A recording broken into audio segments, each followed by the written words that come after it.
Vamos a ver si estamos. Hola gente, ¿qué tal? Estamos conectándonos al Facebook ahorita, al Facebook en el cual vamos a conversar con nuestro amigo Alejandro Lijón sobre, ahí está, sobre literatura y arquitectura. Vamos a compartir en las redes también.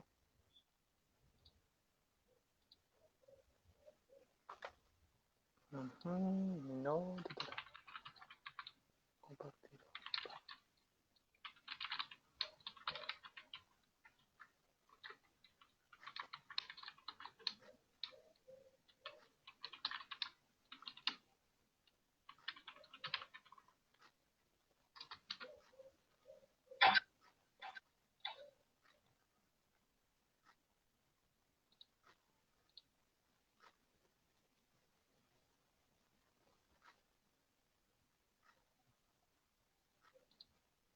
Listo, ya estamos. Ya empezamos.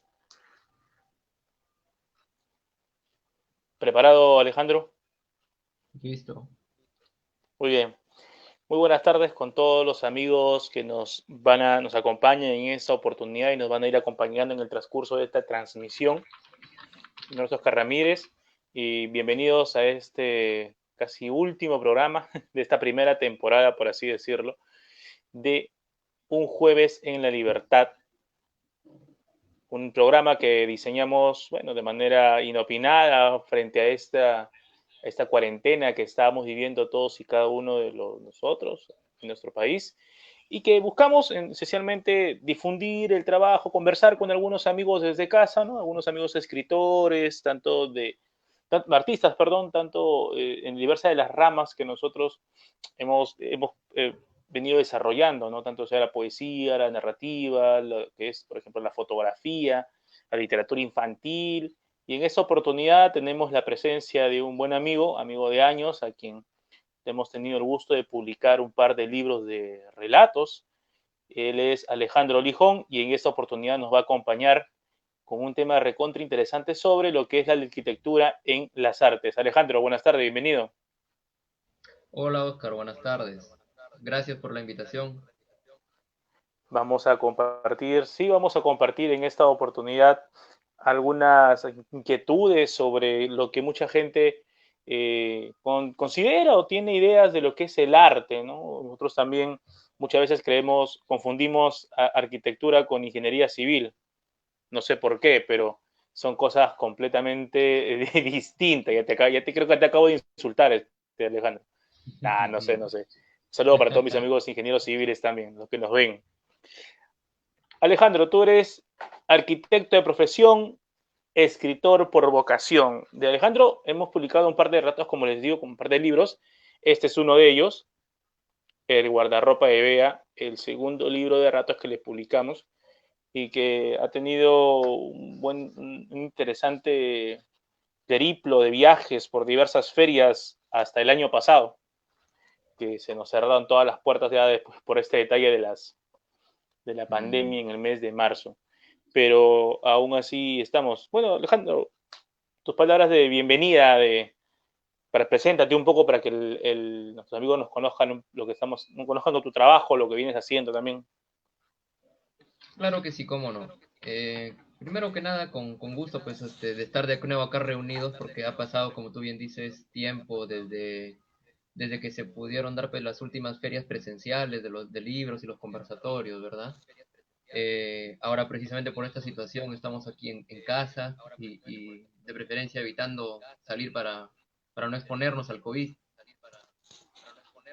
-huh. Bueno, yo tengo formación como arquitecto egresado del año 2008 ya como arquitecto, pero siempre cultivando la literatura desde niño, desde colegio, Uh -huh. con estas ganas de escribir pues que me cogen desde los 15 años prácticamente cuando estaba en secundaria, precisamente gracias a los buenos profesores de literatura, porque el trabajo de los profesores de literatura, como tú, que desarrollas precisamente, es el que motiva Ah, a agarrar el gusto a los libros y posteriormente a escribir, pues. Y pues, Ahí pues sí, comienza todo, ¿no? En la secundaria comienza todo. claro, y también con, bueno, no sé si les pasa a todos, ¿no? Pero una motivación especial también es la chica que te gusta, que fue en mi caso, pues, ¿no? Por quien yo comencé a Oh, escribir. inevitable. Sí, con los Es obligatorio, poemarios, eso es obligatorio, ¿no? sí, estos poemitas, de paso que me servía, pues, lo romántico, la literatura, Pablo Neruda y todo lo que me enseñaba la maestra, me ayudaba también para que yo pusiera a poner los poemas al principio. Ahí hay un detalle, mucha gente confunde romántico con amoroso. Ah, Cree buen punto. que todo lo romántico tiene que ver con el amor, con las florecitas, con los poemitas amorosos, pero no es así, son muy distintos. Incluso en la arquitectura también es completamente distinto. Y qué bueno que mencionas ese tema porque me quedé con la idea al principio que hablaste de los arquitectos, ingenieros, y muchas veces yo creo que esta disyuntiva o esta enemistad ficticia que se tiene, pues es porque la gente desconoce Ujú. eh, cómo sucede la historia, cómo va apareciendo la historia. Que en realidad la ingeniería es un complemento de la arquitectura y la arquitectura también complementa la ingeniería. Lo que pasa es que Ya, ya. los arquitectos de la historia de los inicios pues, del Renacimiento eran más como maestros artistas, ¿sí? Pero con la revolución industrial, cuando aparece la revolución industrial y las nuevas necesidades, pues aparece el acero, el vidrio, el Ujú, concreto claro. y Ujú. aparecen los arquitectos ingenieros, pero que siguen teniendo la parte estética, la parte hermosa de la arquitectura, pero lo combinan con la parte práctica y utilitaria de la ingeniería, ¿ves? O sea, realmente Claro. nosotros nos complementamos, somos parte de la misma rama. Mira, qué bacán Y que lo mencionas, ¿no?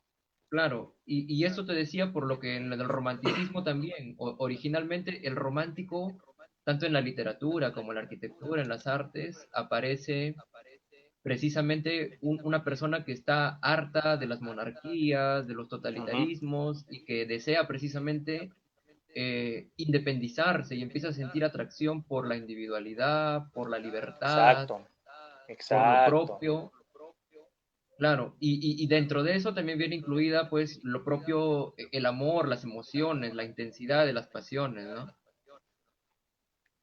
Es inevitable mencionar el concepto individual, pero todo artista que se ha formado en una especie de corriente, un miramiento estético, siempre se ha regido primero por los modelos anteriores y luego ya ha querido romper con ello y crear nuevas cosas. Esos fueron los románticos, pues los que desequilibraron el arte de ese tiempo, tratando, queriendo hablar de cosas que de repente para la época eran prohibidas, negadas, incluso que generaban estupor entre los presentes. Ya después se Claro, transforma, toda la corte ha sido una transformación de la otra, ¿no? Todas las cortes han sido así. pero mira lo paradójico, el romántico, irónicamente, necesita a lo académico, a lo ilustrado para poder existir, porque ellos aparecen Ujú, como una reacción, por ejemplo, en el caso de la arquitectura, el romántico mira hacia el gótico ujú. porque rechaza la arquitectura neoclásica que miraba hacia lo griego y hacia lo romano. ¿Sí? ¿Ya ves? Entonces, pero irónicamente, al tratar de reaccionar, pues y decir, no, no me gusta lo griego, lo romano, yo quiero lo gótico, irónicamente tienen que aprender del neoclásico para poder hacer después un neogótico. Exacto. ¿Cómo quieren crear si no conocen? Eso es esencial dentro de un artista, conocer lo básico. Es como, por ejemplo, dicen Picasso. Picasso dibujaba cosas que no tenían mucho sentido, pero tú ves las primeras etapas de Claro. Picasso, haciendo retratos, haciendo paisajes, el tipo era excelente haciendo ello, sino que se cansó y dijo, vamos a hacer algo distinto, ¿no? Algo peculiar. Para eso hay un dicho budista, un dicho zen que dice, pues, absorbe al maestro y luego destruye al maestro. Ahí está. Aunque le duele al maestro también, pues, ¿no? O sea, ¿quién quiere ser superado? Los malos maestros dicen, no, jamás voy a ser superado, pero los buenos sí, Mm, aceptan siempre todo ello. Alejandro, tú eres arquitecto, manejas una de las 9 artes junto con la literatura, y en ese trayecto has visto, has desarrollado toda también una vertiente literaria, en el caso de la narrativa. Podemos decir que la literatura es una arquitectura verbal de lo que uno en palabras puede plasmar, puede ordenar, puede fabricar, para poder mostrar a alguien, a las personas. eh, muchas de las artes se nutren también de la arquitectura y viceversa para poder crear. Eh, Vamos a hablar un poquito con algunas preguntas sobre algunos libros específicamente. Conversábamos anteriormente ya de esto. Incluso tú me brindaste una suerte, un tema muy interesante de qué elementos en la arquitectura y en las artes se observan. Por ejemplo, en el hecho de las descripciones de los lugares, de los tiempos en los cuales se desarrolla una historia. Por ejemplo, tú lees una obra como Jaguar Fiesta de Arguedas y la lees, por ejemplo, en el año 2020. Esta obra se escribió más o menos en el 40, 50, 60, que es una Ujú. representación de hace más de 50 años. ¿Cómo hace el artista, el autor en este caso, para trasladarnos a ese momento? ¿Cómo hace o cómo se crea en ese caso? Claro. Mira, lo que me agrada de Jaguar Fiesta, que por cierto la estoy leyendo de nuevo, Ahí está. es que Ahí está. yo no conozco el lugar donde nació o el pueblo que relata Arguedas. Yo sé que él, en su biografía, pues por su biografía, él vivió en pueblos de la sierra y que incluso Sí. tuvo experiencias como que lo mandaban a dormir a la cocina, por ejemplo, ¿no? Que lo trataban, que se crió más con los indígenas que con Ujú. el resto de su familia. Yo no conozco Exacto. el pueblo de Arguedas, pero tengo familia ascendente por parte de madre que viene de Santiago de Chuco, por Ya. parte de mi tatarabuelo, de quien he tomado su nombre, un chino inmigrante que llegó pues en la época del guano y que quiso la suerte pues que él se asiente en Santiago de Chuco y ahí dejó la descendencia, la prole, ¿no? Mi tatarabuelo Manuel Lijón. Y yo después me fui conectando con esa tierra a medida que fui viajando por ahí por medio de mi abuela y de mi madre Ujú. y doy testimonio pues de lo que Arguedas narra en su novela, de que en los pueblitos de la sierra, pueblitos serranos, que realmente esa palabra no tiene nada de peyorativo, sino que es precisamente la gente que le da esa connotación. Claro. eh, Bueno, buen punto. en esos pueblitos de la sierra, esos pueblitos serranos, mis paisanos, siempre es tradición hacer una corrida de toros cuando es una fiesta Ujú. patronal. Y tú le quitas la Que es una corrida de herencia toros a la española fiesta, también, pues, ¿no? claro, tú le quitas la corrida de toros porque en realidad la fiesta patronal es una fusión, un sincretismo, ¿no? De lo hispano con lo Exacto. indígena, con lo autóctono. Ujú. Y tú le Ujú. quitas la corrida de toros a un pueblito, pues, y es como si no tuvieran nada, ¿no? Como el que le quitas la esencia de la fiesta, Ya. ¿ves? Yo recuerdo en la última que participé que pues, trajeron a un torero de Lima. Y Ya. mira, Ya. eso fue hace unos 6 o 7 años atrás que pude ir por última vez a Santiago de Chuco. Trajeron a un torero de Lima, hicieron un espectáculo pues con el hombre adornado de percal, pero yo notaba que él era un elemento extraño en la fiesta. Primero porque sus facciones, pues, no es por ser racista ni discriminador, sino que sus facciones contrastaban con las facciones, pues, autóctonas de la gente que somos de ahí, o que tenemos ascendencia de Claro. ahí, ¿no? Como por ejemplo Claro, pues Vallejo, ¿no? es natural. Claro, Vallejo como En Vallejo, ¿no? Francia. Claro, como Vallejo que tiene su tez, pues, ¿no? Su tez de él es cetrina, así que parece trigueño, ¿no? Y sus facciones son propias de un santiaguino o de un Ujú. poblador de la sierra. El torero se veía diferente, pues, ¿no? Eh, y mira, mucho tiempo después, cuando vuelvo a coger esta novela de Jaguar Fiesta, me doy cuenta que ahí Arguedas describe pues, que al principio toreaban los indios, antes de que se imponga esa ley de que tiene que venir un torero diestro y extranjero a participar en la fiesta. Pero lo que me agrada es cómo él comienza durante los 3 o 4 primeros capítulos describiendo el pueblo indio, Ujú. incluso con términos en quechua, el pueblo indio y las características que tienen las construcciones, que él dice calle de blancos es calle recta, dice no hay calle de indio, parece Ya. serpiente. Exacto. Sí, sí, sí, sí. Y de alguna forma, si no fuera por esa introducción que él hace describiendo con la arquitectura, el terreno, las pampas, el paisaje, no nos podríamos adentrar en la novela. Claro. Eso es muy cierto, o sea, cómo juega la arquitectura de un espacio para poder centrarnos en el desarrollo de la historia. Recuerda que conversamos sobre Casa Tomada de Cortázar también. O sea, Claro que uno sí. lee ese cuento, claro, y el edificio está ahí, la casa está ahí, las formas que tiene, cómo poco a poco va encerrando a los personajes, cumple una función. En la literatura muchas porque asociamos arquitectura con construcciones, ¿no? Ya sea edificios, casas, iglesias, puentes, lo que sea, asociamos con ello, pero cumplen una función importante en el desarrollo de muchas historias. Te citaba esta de Casa Tomada de Cortázar.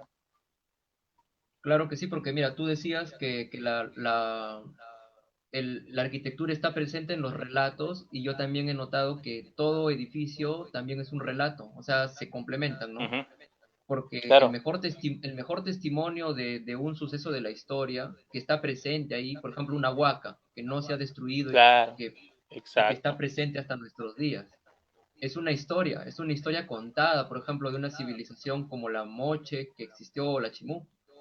Y en el caso de Casa Tomada, si quitamos la casa, precisamente no habría esa sensación de claustrofobia, inclusive, que se presenta a través de la narrativa de Cortázar.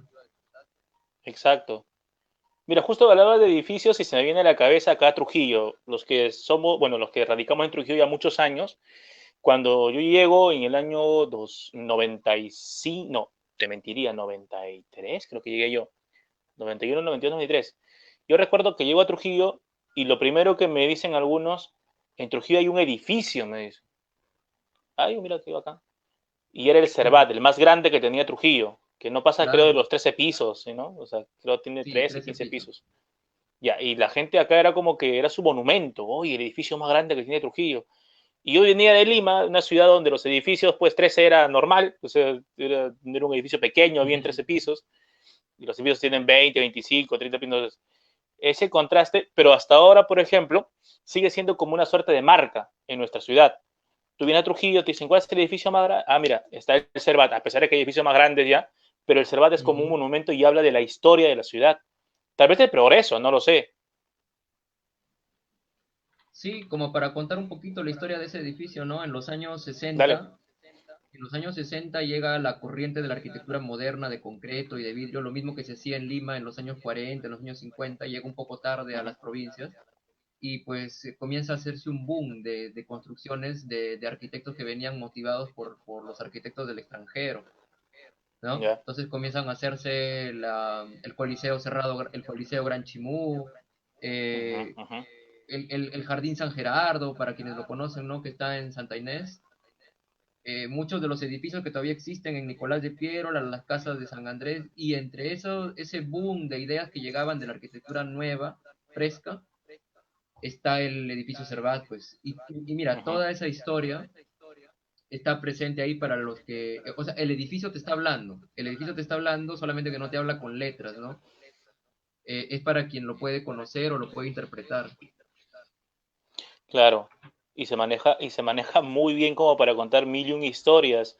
Entonces he escuchado toda esa que una chica se suicidó, se lanzó y todo eso, de que hay un montón de cosas alrededor de ese espacio. Justo mencionas eso también, Alejandro, y se me viene a la cabeza todos los autores contemporáneos que han utilizado o que utilizan en su literatura también las construcciones clásicas, ¿no? Por ejemplo, las iglesias, por ejemplo, y se viene a la cabeza de este autor tan conocido, tan bestseller, que es Dan Brown o Ken Follett, que utilizan mucho de ello, ¿no? En sus creaciones artísticas. Tú que eres un más conocedor de ese tema, porque la gente dice, yo estoy leyendo Dan Brown, Infierno, estoy leyendo Ángeles y Demonios, pero no saben cuán importantes son los elementos, las catedrales, las iglesias que están presentes ahí. Desconocemos en muchos casos ello. Ah, claro que sí, porque mira, estos dos autores que mencionas han hecho una investigación exhaustiva antes de Uh atreverse -huh, a escribir. Lo más interesante es que ni Dan Brown ni Ken Follett son arquitectos y sin embargo relatan tan a la perfección, describen tan a la perfección la arquitectura de la época que ayer, por ejemplo, veía a un arquitecto que no conozco, así estaba curioseando en Google, un arquitecto desconocido que se había atrevido a dibujar la catedral que Ken Follett describe en Los Pilares de la Tierra. Solamente con las palabras que Ya. describe Ken Follett. Y los bocetos que presentaba eran interesantes, ¿no? Porque Ken Follett, pues, por algunas cositas, ya que son tecnicismos, se equivocaba. Pero Ya, ya. después la descripción de la técnica, cómo es que el albañil Ujú. construye, cómo es que utilizan esos sistemas, cómo arman la piedra y van elaborando y cómo te describe a la perfección, parece que fuera un tratado de la época. Y me pongo. Claro, como que el Dale, mismo dale. Ken Follett hubiera viajado en el tiempo y hubiera conversado con un albañil y le hubiera preguntado, ¿cómo es que has hecho el edificio? Oye, yo me pongo a pensar también entonces cómo han hecho otros autores, como el caso de Tolkien, que hizo todo este universo de la Tierra Media, cómo las Claro, viviendas, las casas, cómo es incluso la vestimenta de estos personajes, o crear una arquitectura a través de un idioma como es el idioma élfico también. Pero él se nutrió, me imagino, de muchas cosas para poder hacer todo ello, ¿no? Conocimiento a priori que se debe tener para crear algo. Nada viene gratis. por supuesto que sí, pero lejos de ser una limitación, como a veces pues sucede, ¿no? Que queremos, como tú decías hace rato, ¿no? El edificio ofrece una rica fuente de inspiración para los Uh escritores, -huh. pero yo tengo que tomarme el tiempo de investigar, de revisar, de leer, sobre todo si quiero hacer una novela histórica o ficcional que tenga relación histórica. Eh, Tengo que tomarme el tiempo de investigar y eso a veces desanima, ¿no? Desanima porque, uy, Sí. no, que voy a tener que revisar todo lo de arquitectura, cuando en realidad en todos estos edificios hay algo mágico que nos atrae, ¿no? Por ejemplo, no es la misma sensación cuando tú ingresas a un hospital que cuando ingresas a un templo, sobre todo si antes de la arquitectura moderna. Uh -huh. Ya, claro, claro. Hasta el mismo cementerio, cuando tú ingresas a un cementerio, sin ánimos de morbosear o de molestar a los difuntos que están ahí, eh, Despierta. sí, se siente un aura de paz, de que es otro universo, y cuántas historias podrían salir ahí. Por ejemplo, esta tumba que tanto manosean, que es la tumba de Chopitea, que está en el cementerio acá de Miraflores, Uh -huh. que dice Ya. que tiene un pacto satánico y que está compactado. Y cuando Pero yo he ya es ido una por ahí, pues, historia. pero ya tiene una historia, ¿no? Y que pasa de Uh mano en -huh. mano a través del folclore. Cuando yo he ido a verla, pues a ver si es cierto, de dónde viene toda esa inspiración, tú te tumbas pues, con una cruz negra gigantesca, no sé, será 5 metros de altura, le pongo ahí, y definitivamente, y que tiene encima una cripta subterránea, pues, ¿no? Entonces, definitivamente que la imaginación comienza a volar. Y entonces, Impacta. si nos pasa así acá en Miraflores, imagínate pues a Ken Follett o a Dan Brown revisando estas construcciones gigantescas, porque se estoy hablando que la Catedral de Trujillo, la Basílica Menor, tiene 20 metros de altura, mientras que allá en Europa Ya. existen catedrales que tienen 10 veces más ese tamaño. Claro. Imagínate esa sensación de entrar a un lugar, pues, y encima que todo está bañado en Inmenso. luz, claro, y Qué que todo miedo. está bañado en luz, y te sientes pues como un ser miserable ahí dentro de todo ese espacio envolvente que es Dios. Y en el Renacimiento no se queda atrás. Mira, me hiciste acordar catedrales y de frente se me vino a la cabeza la Catedral de Nuestra Señora de París, de Notre Dame. Y ahí se desarrolla una de las historias más clásicas de la literatura universal, una de Víctor Hugo, ¿no? Claro que Nuestra sí. Señora de París. Tú me comentabas una anécdota sobre ello, ¿no? Cómo el libro permitió salvar esa catedral. Claro que sí. Mira, en aquellos tiempos yo quiero ver si es que se puede poner la imagen, aunque sea de la catedral, para verla. A ver, vamos a ver si la podemos poner. A ver, voy a intentar compartir para mostrarte la catedral para que se entienda el sentimiento que tuvo Víctor Hugo al momento de verla. Ujú. ¿Ahí se ve? ¿Se ve la catedral? Sí, la acabamos de compartir, sí. Chévere. Ahí está. Mira, imagínate, retrocedemos al siglo XVII y siglo XVIII aproximadamente, y que está esa misma catedral en una explanada en la cual está deteriorándose y cayéndose por pedazos, Ujú. ¿ya?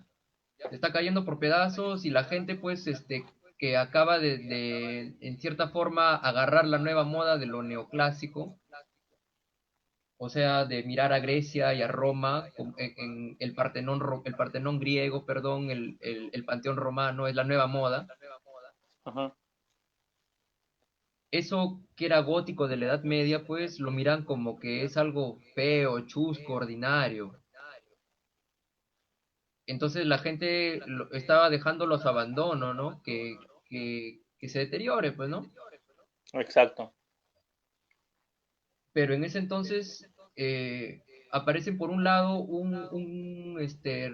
arquitecto y por otro lado este escritor, Víctor Hugo, y miran ese templo y quedan fascinados por su organización, su distribución, el sistema constructivo que muestra, porque antiguamente esos templos se construían siguiendo en forma de cruz, la planta en forma de Ujú. cruz.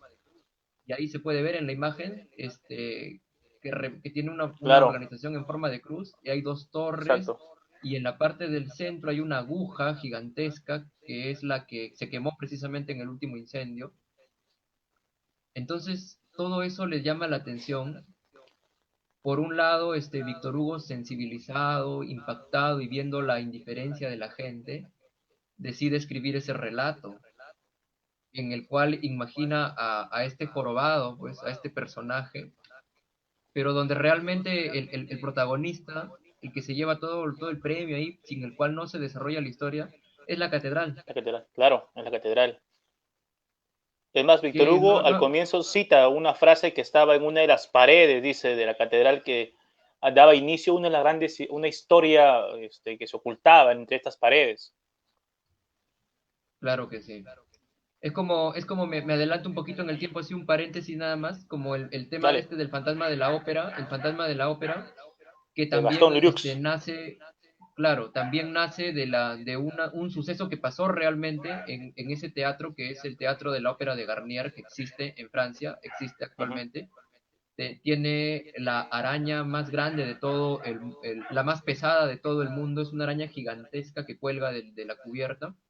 Y según una anécdota que sucedió realmente, esa araña se cayó y mató a una Asu, persona, a un por el artista. tamaño, obvio, con el tamaño que Claro. tiene. Y luego comenzaron a aparecer las historias de que el hombre penaba. Ya Ya, el resto es historia, pues, ¿no? Que realmente, pues, el fantasma de la ópera era un artista que murió en ese teatro y que él penaba. Viene de esa historia, pues, ¿no? mira, mira Cierro, cómo se nutre todo eso. cierro el paréntesis y volvemos a lo de la Catedral de Nuestra Señora de París. Bueno, y gracias a esta novela es que la gente vuelve sus ojos otra vez y comienzan a mirar. Víctor Hugo es Ujú. considerado uno de los románticos de la literatura, ¿verdad? Claro, se está ubicado dentro de, de esa corriente. Y sí, y precisamente gracias a este relato pues que él escribe, que no es uno de los primeros realmente, pero es uno de los más impactantes que me ha gustado, es que los románticos comienzan a mirar al gótico como su arquitectura de identidad. Comienzan a mirar al pasado y dicen si los letrados, si los enciclopédicos tienen a Grecia y a Roma, nosotros los románticos vamos a tener al gótico. Y Está bien, es como una suerte de base, pues también, le permite. claro, y comienzan a traer pues arquitectos que se identifican más con este estilo y entonces ahí aparece la figura de Leduc, que es un arquitecto francés, que es precisamente el que se encarga de restaurar esta catedral. Ajá. Y así poquito a poquito se va formando, tanto por el romanticismo en la literatura, la parte por ejemplo, las novelas de horror aparecen precisamente en esa época y toman como inspiración el Exacto. gótico. Fíjate, justo te iba a mencionar ello. La literatura clásica de terror, desde autores como Mary Shelley hasta autores como Edgar Allan Poe incluso, tienden mucho a centrarse a contar sus historias utilizando las catedrales. Es más, tal vez la primera gran novela gótica de terror, podemos decirlo, es El Castillo de Otranto de Horace Walpole, no por una pronunciación, pero es El Castillo de Otranto, que es tal vez una de las historias góticas más reconocidas y que tiene prácticamente como un centro lo que es el castillo en sí. Es más, las películas de terror clásico tenían elementos netamente arquitectónicos que ayudaban demasiado a ello. Por ejemplo, te vas a 1920 y recuerdas Nosferatus y ves cómo el manejo de la ubicación, el manejo del lugar permitía al director narrar esta historia. O te vas un poquito más, Frank Nis con Metrópolis. También, por ejemplo, el hecho de utilizar cómo la imaginación, cómo las novelas también de ciencia ficción ayudaron a fortificar también el desarrollo de una arquitectura al momento de crear. Porque cómo alucinarte una ciudad que está ubicada en el año 3000 y tanto, cómo podemos hacer ello, cómo podemos transformar nuestro pensamiento de 1910 a hacer que volase tanto tiempo. Claro, Sirve demasiado de ese aspecto la formación de ciudades al momento de crear una obra literaria. muy cierto. Yo quería cerrar la idea acá para antes de pasar al otro punto, Uh -huh, decía, bueno, para sintetizar, ¿no? Que si los enciclopédicos, pues, que también es literatura, pero es una literatura racional, uh -huh. tenían a la enciclopedia precisamente que era un compendio de ciencias biológicas, anatómicas, y se identificaron con el clásico y de ahí nació el neoclásico. Uh -huh. Los románticos que comenzaron con las novelas de horror, de relatos de terror, tenebrosos, y que daban intensidad a las emociones, se identificaron con el gótico. Y de ahí nace el neogótico. ¿Ves? Me viene a la cabeza cuando mencionas neogótico y todo ello, una de las series que más me gusta a mí, que es la de Batman del 92, la serie de dibujos animados de Batman, para todos los hinchas de los cómics, y también de las series animadas. Me viene a la cabeza eso por lo que mencionas y cómo todo el arte que se utilizó en esa serie. Justo tengo acá, yo tengo soy hincha, había traído eso. Batman Beyond, tengo ahí mi pack de DVDs, pero esto de formar una ciudad gótica en este caso, ya el nombre te dice mucho, eh, la transformación que hicieron los creadores al diseñar la ciudad, al diseñar el cómo sería este personaje de Batman dentro de una ciudad que era netamente ficcional y lo sigue siendo hasta el momento, fue como un punto de quiebre en la creación de los dibujos, las series animadas hasta la fecha. Cierto, porque, bueno, yo también le tengo bastante cariño a la serie de Batman de los 90 porque rompió ese estereotipo que teníamos del Batman que baila el batitwist de Adam West, que no, no le hacía bastante homenaje al verdadero personaje, pues, del hombre murciélago, ¿no? Es No, precisamente con estos escritores que llegan, Alan Moore y el otro que no recuerdo ahorita, no se me viene el nombre, pero que también, el que ha creado, El regreso del Caballero Oscuro, Frank Miller. Frank Miller, ahí está, Frank Miller, Uh -huh. es que regresan con ese toque de antihéroe precisamente que tiene este personaje.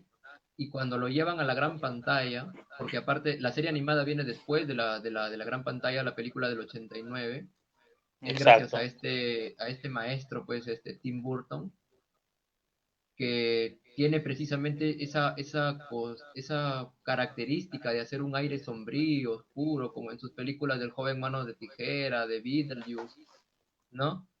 Y también lo hace y también lo hace en Batman. Y qué mejor manera de representar una ciudad gótica que en lugar de tomar el estilo gótico o neogótico, como ya es algo de los años 30 40, ¿no? Donde ya existen los automóviles, Uh -huh. ¿no? Por ejemplo, me acuerdo el primer Batimóvil, que era ese Batimóvil con una trompaza gigantesca que tenía adelante, ¿no? Enorme, así. Claro, típico de un carro, pues una lancha de esas épocas, ¿no? Un muscle car de los años 70 que era así gigante y que botaba Por una fuego por la parte de limusina eso. atrás. Sí, la mejor manera pues que él encuentra para congeniar el momento del automóvil con el pasado gótico es utilizando este estilo que llegó en los años 30 y 40 llamado Art Deco. Uh -huh. Y toda la ambientación yo he vuelto a ver la película y le he puesto captura de pantalla ahí detenidamente para ver qué detalles encuentro Ya no la ves, y ya me la doy, estudias ya. claro, y ya la pasas, pues te das cuenta de los cameos y las cositas que están por ahí escondidas, ¿no? Y efectivamente, el ayuntamiento, el museo donde el Joker entra, ¿no? Y malogra todas las pinturas, el Sí, departamento de la chica, todo eso es, estoy hablando de la película de Tim Burton, ¿no? El primer sí, sí, Batman, el año 89, sí, sí, está bien, está ¿no? bien. Muestra toda la ambientación del Art Deco. El Art Deco que era precisamente esa corriente arquitectónica que llega con la finalidad de que ya no quieren ver al pasado, hacia atrás, ya Ujú. no quieren inspirarse ni en Grecia, ni en Roma, ni en lo gótico, sino que quieren crear algo nuevo para el futuro. Y lo que se inspiran ellos, pues, es precisamente en las formas de las máquinas, de los aviones, de los barcos, de los vehículos. Y me gusta cómo Tim Burton lo mezcla con lo oscuro, lo lúgubre de los materiales, lo sombrío que tiene esa ciudad, ¿no? Que parece que nunca le llegara el sol. Todo es de noche hoy.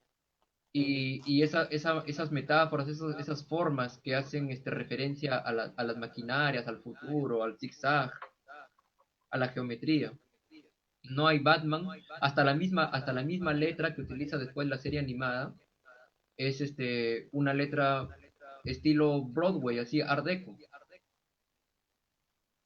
O sea, se inspiró, claro, el personaje se inspiró, quiso romper el modelo que teníamos en la que tenía la gente en la cabeza, pues, ¿no?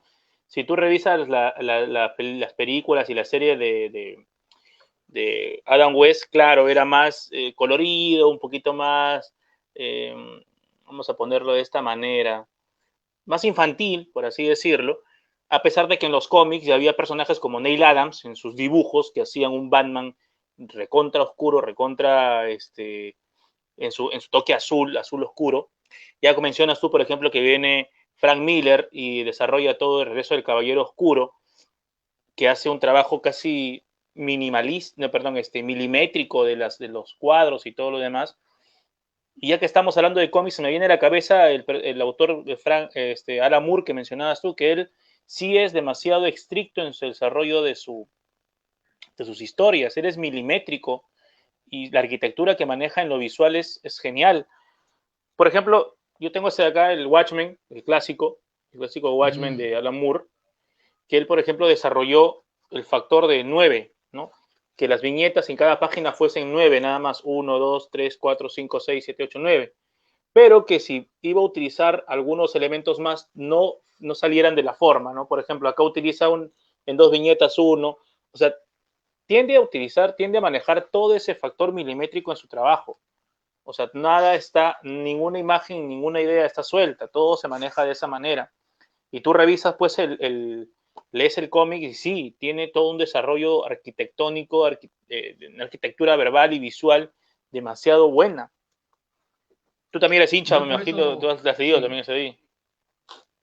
sí, en realidad cultura de cómic me quedo corto porque me falta muchísimo, porque es todo un vasto universo. Se le considera incluso también un arte a esta forma Claro, de expresión. Mal el llamado noveno cómic, arte. porque, por ejemplo, a Alan Moore cuestiona eso, ¿no? Él dice es novela Sí, gráfica.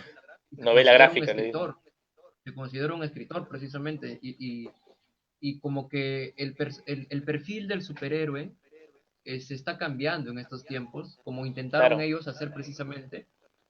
Estoy hablando de Alan Moore, Stan Lee, Jack Kirby, todos ellos. Que me gusta cómo humanizan a este personaje y lo sacan un poco de lo plano, porque normalmente cuando vemos superhéroes, pues dicen, ah, es un personaje plano, ¿no? Se ujú, consideraba, por ejemplo, que el primer Superman era bastante plano y efectivamente, ¿no? Ahora más bien se le está reinventando al personaje. exacto. Ujú. Igual a Batman, ¿no? También era plano, decían, y más con lo que hizo Alan Moore o con lo que hizo Adam West, precisamente, que contribuyó, bueno, era la época del momento, ¿no? Donde estaba la cultura, pues, Claro, pop, y era lo que se quería, pues, ¿no? Pero terminó siendo una caricatura que hasta el mismo Joel Schumacher después, cuando lo reinterpreta, y Joel Schumacher, que ya falleció, antes de eso pide disculpas por haber malogrado, dice sí. él, al Batman en el cine. Claro, No, pero cómo vas a poner a George Clooney como Batman? Pues no, no cuadra, eso que no la parece que hacía, no la siempre se está hizo. riendo, que siempre se estuviera riendo, Sí, ¿no? y Se como que muere bueno, Alfred, voy Alfred a hacer está, eso. Alfred, claro, Alfred está enfermo y él está que se ríe. Bueno, uno menos, dice, ¿no? Se murió uno menos. Sí, o Schwarzenegger lanzando latiguillos a cada rato sus frasecitas en base al hielo, ¿no? Entonces O era sea, no seas bastante, malo, pues. regresamos a lo plano, pero Y peor antes de todavía, eso, porque si ves el personaje de Señor Frío, los cómics es un personaje con mucha psicología, es un personaje muy claro, profundo. Tal vez es tiene uno bastante de los profundidad. villanos, claro, es uno de los villanos más enteros, por así decirlo. No es un Joker, no claro está, pero tiene una motivación muy interesante. Es más, hasta te pones a su favor. Dices, está bien lo que está Claro, haciendo, me parece, ¿no? cierto. Hay ratos en que tú lo justificas y empatizas, ¿no? Con el sufrimiento de este hombre. Exacto, exacto. Igual con Batman, ¿no? Es uno de incluso yo lo tengo a Batman junto con el Punisher de Marvel como Ujú. mis referentes de antihéroe, Ya, porque me bacán, gusta bacán. la psicología, claro, la psicología de ambos personajes, como tienen siempre así tentando al peligro, ¿no? De no pasarse al otro extremo. Bueno, el Punisher es más violento que Batman, ¿no? El Punisher sí, sí, Claro. de frente se va a matar, Mira, el Punisher en la etapa pero escritural que hizo Gunn Ernest es recontra. Ahí no, tú claro no que ves sí. psicología, únicamente das muerte, ahí nada más. Pero de alguna forma te identificas, o sea, lo Ujú. justificas, como que es algo que Es todos un, quisiéramos hacer. es un héroe matando villanos, está bacán, qué chévere, ¿no? Pero sin darnos cuenta que Sí, haciendo esto también se convierte en un asesino, pero lo justificamos, está bien que lo haga. Dice. sí. Igual, aunque Batman no mata, de todas maneras nosotros, yo también me identifico con él porque quién no quisiera enfundarse con el traje de este personaje, pues y aquel que hace daño, nada de sermones o llevarlo a recorreccional o hablarle bonito como hace Superman. Ujú. No, de frente una buena golpiza para que Una buena conecte y patada ahí. Y además, claro. hay una escena en el Caballero, el rezo de Caballero Oscuro, en el cual Batman está prácticamente acechando a un villano, a un tipo, un delincuente, y él se pone, ¿no? Tengo tres o cuatro maneras para poder detener a este tipo, pero hay una manera más, pero esa duele. Y se ve a Batman metiendo un patadón en las costillas al tipo, desmayándolo, casi. Entonces, no es un tipo que no es un personaje que quiera esperarse, sí, vamos a conversar, vamos a... Él aplica lo de Popper, ¿no? Intolerante con los intolerantes y se acabó. Ahora lo que me gusta de Batman es que en el fondo él es un niño herido. Es un Claro, personaje que sufre bastante, pero que ha encontrado como una máscara que de alguna forma en realidad es su verdadera personalidad. O sea, él es Batman y no es como Clark Kent, ¿no? Que Clark Kent es el alter ego de, de de Superman. Superman. Ujú. No, en este caso es Bruce Wayne, la máscara que él utiliza en la sociedad, pero realmente él es Batman en todo momento. Exacto.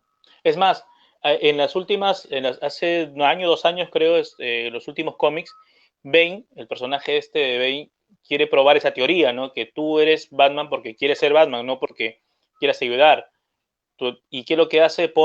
Secuestra a Damian Wayne y traen a Alfred y ponen a Alfred frente a Batman, frente a Bruce Wayne, y Bane le rompe el cuello, lo mata a Alfred. Entonces, claro, a la gente le sacó de quicio, o sea, quien los leímos eso, nos descuadramos, pero ¿qué pasaba? Ahora, ¿qué vas a hacer? Tu motivación fue convertirte en Batman por la muerte de tus padres. Alfred, de tu padre, literalmente te ha criado tantos años. Ahora, ¿qué vas a hacer? ¿En qué te vas Ujú. a convertir? No, ya no tiene motivación. Él sigue siendo este personaje porque ya se ha acostumbrado a hacerlo. Entonces, ese paradigma, esa manipulación en este caso, que hace Bane sobre Batman, me pareció demasiado bacán para probar ese punto, de que uno ya se Claro. cansa de ser el simple humano para convertirse en el superhéroe. Ahora, con todas esas cosas que mostramos, pues sin duda Batman no es un personaje plano, es bastante rico en contenido psicológico. Exacto. Es que se ha Mira, por manipulado eso ejemplo, del... sí, por ejemplo, yo he visto hace poco, no hace poco, hace unos años atrás, una película que se llamaba, creo, Liga de la Justicia, Guerra, me parece, donde Batman Ya, estudia los puntos débiles de cada uno de sus compañeros. no sé si se llama Liga de la Justicia Doom, que está basado en un Doom. cómic que es Liga de la Justicia Torre de Babel. Ya, ahí está. El cómic no lo he leído, pero la película bastante profunda porque Uh -huh. el Caballero Oscuro estudia a todos y crea planes de contingencia. Tú sabes cómo es, ¿no? Él siempre loco, rayado, Ujú. ¿no? Que en lugar de pasar su fin de semana viendo Netflix, pues él está pasando su fin de semana creando planes de contingencia. ¿Cómo mato a este, no? O sea, ¿cómo lo detengo a este, no? Sí, como, claro, y siempre imaginando los diferentes universos, ¿no? En caso de que alguien sea al control mental, ¿no? Ujú. Pero lo que me gusta es que él crea planes de contingencia para todas las personas de la Liga de la Justicia, menos para él. Y Pero sin él embargo, responde esa pregunta al final. sí, al final la responde, ¿no? Ujú. Pero durante el desarrollo del conflicto, el villano de turno, pues en este caso era Vándalo Salvaje, no sé en el cómic, pero no sé en la novela, pero en la película era Vándalo Salvaje, En el cómic es se Ra's roba al Ghul. ya ves, es Vándalo Salvaje, se roba los planes de contingencia y además crea uno más para detener a Batman, que es desenterrar la tumba de sus padres Ujú. o manipularlo con los papás. Y ahí es Exacto. cuando se deja mostrar la única parte que lo hace vulnerable. Ujú. Sin duda que Es acá más, hay todo un universo psicológico. No, no puede ser un personaje plano, definitivamente. es que asociamos siempre cómics, novelas gráficas, superhéroes con el bueno y el malo, nada más, y ahí se murió todo. Mucha gente asocia eso. Es como las películas, es que asociamos también el concepto de películas. En una película, muy pocas veces se puede desarrollar un personaje al 100%. Entonces, desde el comienzo de una película de acción, el bueno es bueno y el malo es malo. Y ahí se acaba la cosa. Y la historia es que el bueno tiene que acabar con el malo y el malo tiene que pagar. Ese es todo el chiste. Entonces, en la construcción de los personajes anteriormente en las novelas gráficas también sucedía lo mismo. Teníamos que hacer un héroe que acabase con los villanos. Es más, recuerda las etapas en las cuales el Capitán América golpeaba a Hitler. Entonces teníamos que hacer ello para que la gente dijera, ah, mira, sí, hay que entretener al público. Pero con el paso de los años esto se ha ido profundizando con el desarrollo de una literatura y de un arte un poco más existencialista, podemos decirlo, no más personal también. La aparición de esas Claro. corrientes ayudaron demasiado a desarrollar ello. Pero vamos a... Y eso Dale. está presente en el pensamiento colectivo de las generaciones antiguas, ¿no? Porque la de ahora, bueno, tienes que ser, como te dices, seguidor precisamente de Marvel o de DC o de otros cómics, Dark Comics, por ejemplo, o el mismo Alan Moore, para entenderlo. Yo recuerdo, por ejemplo, cuando años atrás salía de la universidad con una amiga y nos fuimos al cine y estaba estrenando Watchmen, que era la adaptación Uh, cinematográfica del cómic, claro. ¿no? De Zack Snyder. Eh, sí, muy buena dentro del poco tiempo que tuvo para desarrollarlo, pero yo estuve fascinado desde que lo vi porque utiliza este contexto de la Guerra Fría, entonces me lleva Uh -huh. ya históricamente a un periodo del tiempo y más la arquitectura que pone atrás de la representación de los edificios propios de la época, más lo que te cuenta, me fue fácil a mí adentrarme en esa, y estaba fascinado desde principio a fin, ¿no? Cuando mi amiga la veo con cara de extrañada que no entendía nada de esto, ¿no? Y cuando termina la película me pregunta, o sea, me dice como que, ¿y quién era Batman? Ahí, porque se había confundido de que Night Owl, el búho nocturno, era Batman, Ya. decía ella. Porque tiene un cierto Oye, parecido, ¿no? claro, es más, hay un cómic que es Tierra 2 en la cual se ve el paralelo donde los buenos de la Tierra uno que son Batman, Superman y Wonder Woman, en la Tierra 2 son los malos, y los malos de Ah, la Tierra sí, uno tipo Joker, Lex Luthor, Cheetah, son los buenos de la Tierra 2. Entonces, el malo es Batman, pero no es Batman, sino en la Tierra 2 es Old Man, es un hombre búho también prácticamente. Hombre Búho. Claro, Sí, sí, sí, yo lo he visto en prácticamente lo mismo. películas. Claro, Sí, hay una película también de ello. Creo que es Grant sí, en Morrison, el realidad, escritor. Grant. sí, yo me pego más por el lado de Marvel, pero también me doy Uh mi -huh. tiempo para ver las de DC, porque tienen buenos argumentos en cuanto a que lo están rescatando y sacando de esa superficialidad que tenían en la edad de los años 60. Uh -huh. Y para hacerle, y también quisiera hacerle un cherry al Hombre Araña, pues para que también haya un equilibrio entre Marvel. Dale, dale. Aunque yo soy más hincha de Marvel, soy Eh, con Daredevil. Yo soy hincha de Daredevil. Al Muy cien por buena ciento. también, ¿ah? Muy buena. Con la última serie que han hecho en Netflix lo han rescatado bastante al personaje con lo que se hizo con Ben Affleck en el cine. ¿Y sabías que Frank Miller también hizo la mejor etapa de Daredevil en los cómics?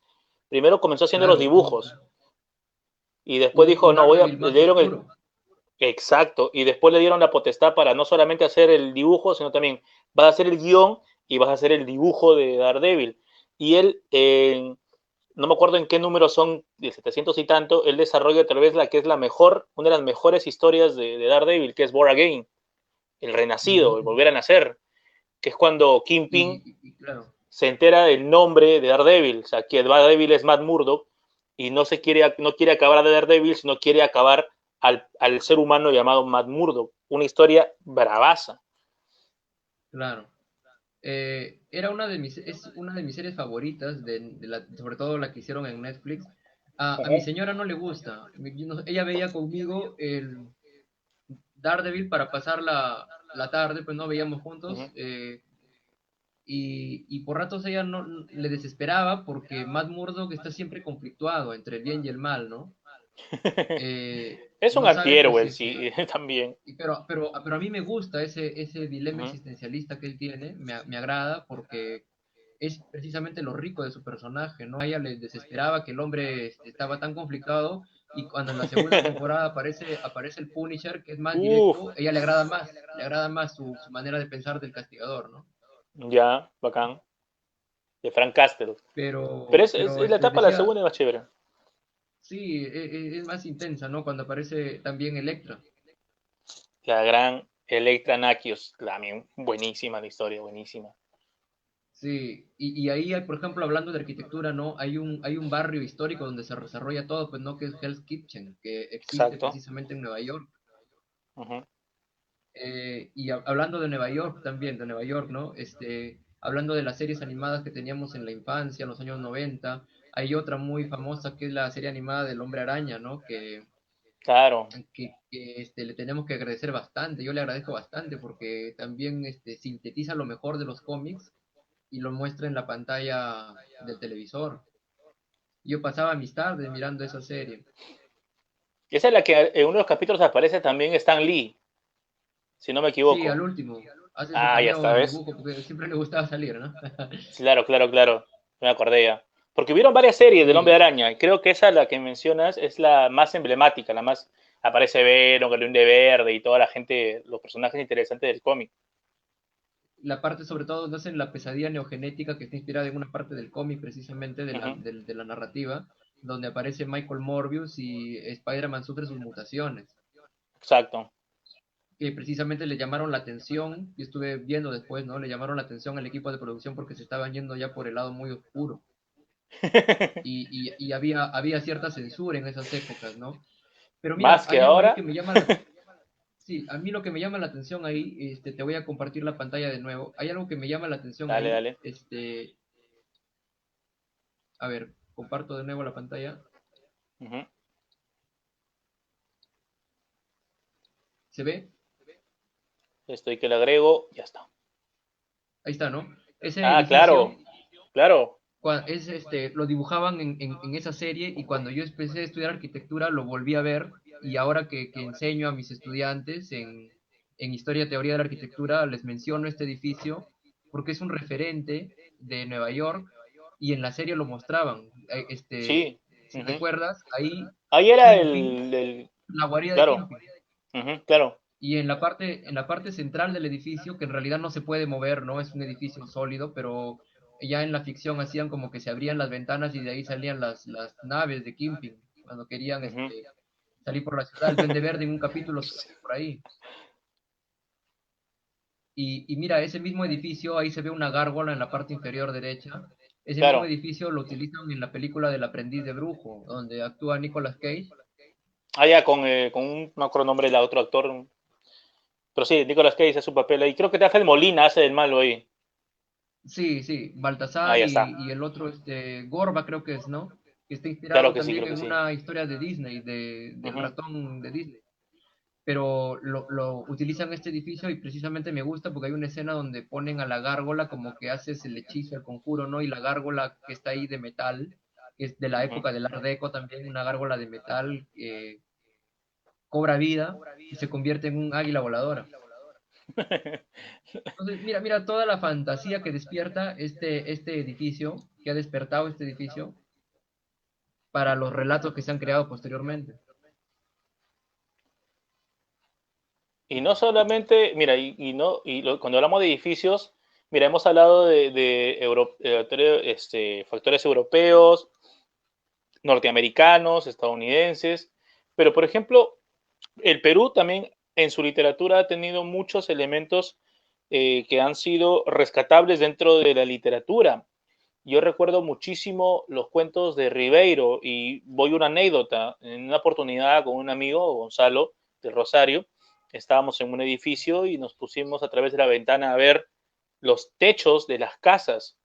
Y recordamos a Ribeiro en una, porque Ribeiro tiene muchos cuentos interesantes que están centrados en las azoteas, ¿no? Y ahí está uno de los cuentos por las azoteas. Leer a Ribeiro es leer la representación de la Lima que mucha gente aún lleva en la memoria y cuando subes a un edificio y ves los techos está presente. Rivero tal vez Rivero Sí, siempre hablaba Rivero siempre mencionaba esto de que en algún momento se va a escribir la gran novela de Lima, ¿no? Por sus descripciones y todo lo demás. Pero Rivero ya hacía un trabajo muy interesante al escribir Lima desde su estructura, desde sus construcciones. sí, porque es una Lima de los años 50 que está pasando de, a ver, cuando comienza el nuevo siglo, ¿no? Y Perú se Ajá. independiza, pues, ¿no? Y aparece este boom del guano y el salitre, lo que se denomina la falsa prosperidad, porque en realidad todo ese dinero, pues, no le pertenecía realmente al Perú, o sea, no lo supo aprovechar. Y, y hubo un boom por hacer obras públicas, Ujú, ¿no? Por ejemplo, aparecen los primeros barrios como La Victoria, ¿no? Y la Lima Miraflorina, la ujú, Lima del claro. centro histórico comienza a expandirse. Y junto con la expansión aparecen también las migraciones de la gente que llegaba de la sierra a la capital. Y hay un dicho, ¿no? Que decía mi maestro de la universidad, un antropólogo, que cuando te mudas de tu pueblo a la ciudad, te llevas una parte del pueblo contigo.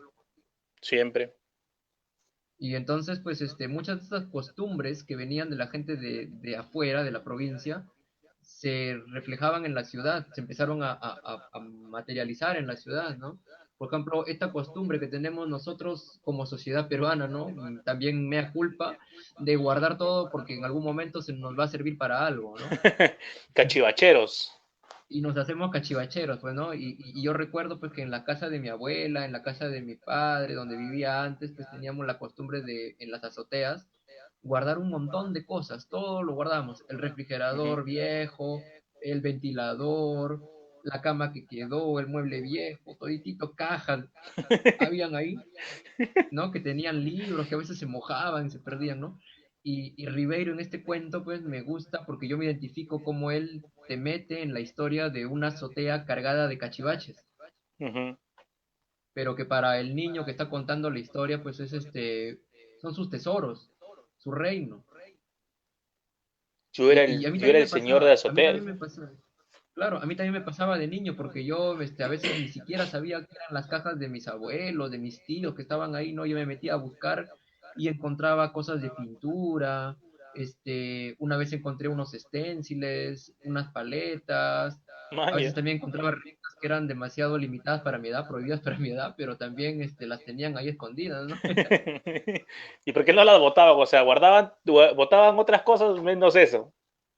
Lo dejaban todo ahí, ¿no? Y a veces hasta con mi hermano, ¿no? Nos poníamos a jugar ahí. Y yo tenía también como mi paraíso ahí, como dice Ribeiro, ¿no? En Ujú. las azoteas. Qué bonito, o sea, esa representación de esa Lima, que también lo hace en otro cuento que él tiene de los viejos vecinos, de las tristes querellas, Uh, tristes en querellas la en la vieja vieja quinta. quinta. Claro. Claro que sí. Imagínate, ¿no? Que en esa Lima, pues que recién está floreciendo y que también acá ha venido, en Trujillo también tenemos, en la Plazuela Recreo hay una vieja quinta, Ujú, era pues ujú. las primeras edificaciones multifamiliares o populares de la República, ¿no? Antes de que venga este boom de los edificios que existe ahora, ¿no? Entonces, querías vivir en aquellas épocas, pues, pero no tenías dinero para tu casa grande, con comodidades, alquilabas un cuarto en una Exacto, quinta que se utilizaba en la época del virreinato, que habían sido restauradas y acondicionadas entre comillas, para que se arrime, ¿no? La gente y pueda tener un lugar donde refugiarse. exacto, exacto. Y me gusta cómo él te narra o sea, típica pelea de vecinos de quinta, de callejón, cómo es que te la alegoriza, te la dramatiza, te la muestra, siempre, o sea, si no fuera una quinta, no lo entenderías, ¿no? O si de repente nunca ha sido una quinta, la historia te va a parecer interesante, pero tal vez no al 100%. Hay mucho de ello también, ¿no? Dicen últimamente que para poder entender un libro, lo que es la literatura vivencial, tienes que haber visitado ciertos o cuales lugares, ¿no? No soy muy partidario de ello, pero considero que sí es necesario en muchos casos. ¿Ah? Yo en Lima no vivíamos, pero teníamos una tía que vivía en una quinta, la íbamos a ver los fines de semana y era todo un viaje, pues, llegar al lugar, los vecinos, llegar a la casa de la tía, el parque al frente. Y cuando leo a Ribeiro y leo esto de Tristes Querellas, dije, uy, ¿cuántos de los vecinos de mi tía se habrán mechado igual, no? ¿Cuántos no barras mi vereda, que es mi vereda, no sé, cosas así? Pero interiorizas la historia con mucho más ganas. Los Rivera es uno de los maestros en ese aspecto de la descripción de Lima. Recuerdo un cuento también, de El próximo mes me nivelo, que es la historia de una pelea entre dos jóvenes, pero te va Ujú. describiendo las calles de Lima, las calles, cómo tal calle entraron por la perpendicular tal, entraron por otra, cruzaron tal parque, en la silla, o sea, cómo Lima funciona como un ring de box, literalmente, o las calles de Lima sirven como un ring de box. Eso es lo que hace Ujú. Ribeiro en ese caso. O sea, la literatura para observarla ya no tiene que ser solamente leer, sino también darte un tiempito para analizar la arquitectura que está presente en la literatura. Y mira, la arquitectura siendo tan visual, Uh -huh. se necesita pues que ingrese por los ojos, pero cuando se trata de un relato, el relato se queda en el aire, se queda flotando si es que no tiene un escenario, si es que previamente no has descrito con letras un escenario, Uh -huh. ¿ves? Entonces es como que la arquitectura y la literatura tienen dos caras a la vez, ¿no? Por un lado necesitas mirarla para poder descifrar una historia que no te la está contando con letras, sino que lo haces a través de los ojos y los detalles que tiene, y por otro lado, te imaginas las formas y los detalles a través de lo que el escritor está relatando, como por ejemplo este ejercicio que hace Ítalo Calvino en su libro Ciudades Invisibles, Uh -huh. ¿no? Claro. Que te describe ciudades fantásticas que yo lo he utilizado con mis estudiantes y es un buen ejercicio didáctico que te lo sugiero, que lo podrías practicar también. Dale, dale. Leer un fragmento de Ciudades Invisibles y luego pedirle al estudiante que dibuje la ciudad, ¿Cómo se le porque imaginan? claro, porque Ítalo no te la está, Calvino no te la está describiendo, o sea, no te la está dibujando, te la está describiendo, ¿no? Y algunas son fantásticas, pero es interesante ver cómo responde el estudiante, sobre todo en arquitectura, ¿no? Que tiene conocimientos de teoría de urbanismo, de arquitectura, y cuando trata de retratar, por ejemplo, Otavia, la ciudad que cuelga, Uh -huh. ¿no? Qué interesante cómo los dibujos que yo he visto que hacen ellos, cómo organizan la ciudad en base a estas estructuras colgantes, ¿ves? Es un buen ejercicio de unir la racionalidad con la creatividad y de unir la letra de la literatura con las formas de la arquitectura. Es todo un viaje esto de la fusión de las artes a través tanto de la literatura como de la arquitectura. Alejandro, nos pasamos de la hora. Ha Uy, sido mira, una no, cuánto todavía. podríamos, podríamos seguir Mira, hablando, solamente pero ya si esto, agarráramos un solo tema, ¿no? Literatura y cómic, y arquitectura y cómic, arquitectura y literatura, o sea, podríamos tener infinidad de horas de charla. Antes quiero mandar claro. un saludo. Bueno, acá nos dice Carlos Aro de la Cruz, un exalumno mío. Saludos, saludos, Carlos. Los amigos que nos han estado observando, ¿no? Luis, Sari, Suyana también, un brother que siempre está metido en las actividades culturales. También un saludo para ellos, para él. Yo quiero agradecer a mi amigo públicamente, a David Navarrete, porque él nos enseñó a unos amigos y a mí a poder utilizar esta plataforma StreamYard. Gracias, David, te la debo, en serio, porque estábamos ya sufriendo con con el Facebook Live un par de veces. Alejandro, ha sido un gustazo poder conversar contigo. Bueno, siempre que nos reunimos tratamos de conversar sobre estas temáticas, sobre lo que tenemos en la cabeza, sobre arte en general. Yo te agradezco la oportunidad de que nos hayas aceptado esta charla en este jueves en la libertad.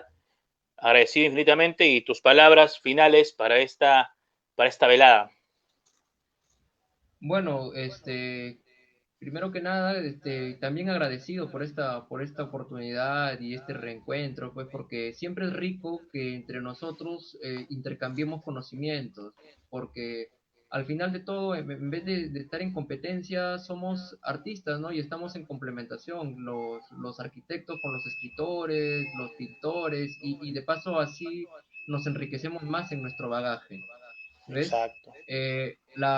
Porque al final la arquitectura es un buen libro, como ya hemos visto, ¿no? Y la literatura es un buen edificio.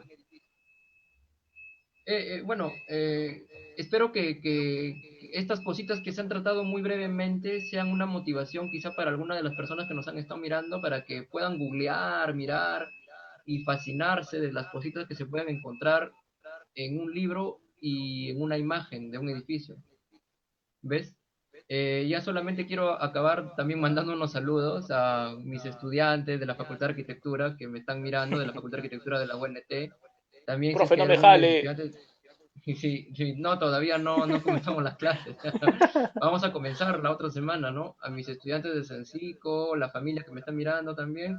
Un saludo muy especial si es que están mis amigos de México, mi amiga Laura, que dijo que se iba a conectar, que estaba interesada en este conversatorio a pesar de la diferencia de horas, de que nos estás viendo. Un saludo también aquí desde Perú.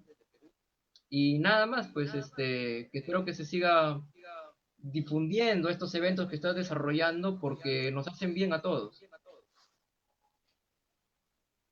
Vamos a ver cómo camina en estas semanas. Bueno, amigos, nuevamente muy agradecido a todos ustedes que los han acompañado en esta oportunidad. Agradecido a Alejandro. La próxima semana cerramos este primer ciclo de charlas de un jueves en la libertad a la misma hora, 6 p.m. Así que nos volvemos a encontrar la semana que viene. Muchas gracias.